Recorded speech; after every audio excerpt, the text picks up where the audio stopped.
Hii ni story moja. Karibu kwenye story moja.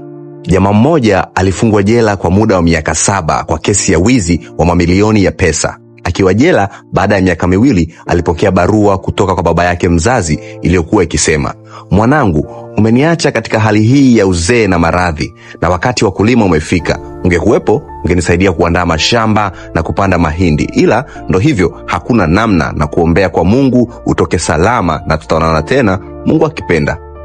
Kijana akamjibu baba yake kwa barua iliyosema, "Baba yangu, usithubutu kabisa kulima katika hilo shamba mpaka pale nitakapotoka jela mwenyewe, kwani katika shamba hilo ndipo nilipoficha fedha yote niliyoiba."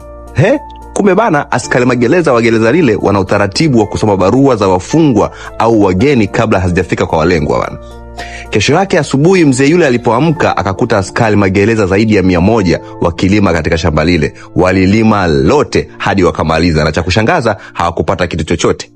Waliporudi wakakuta kijana akaandika barua nyingine kwenda kwa baba yake iliyosema, "Baba, natumaini umefurahia msaada niliyokupatia. Basi unaweza endelea kupanda mahindi sasa." Kwa hiyo aliwaingiza askari mkenge. Umejifunza nini? Mimi ni Fisasa 99 na hii ni story moja. Chao chao. Hii ni story moja.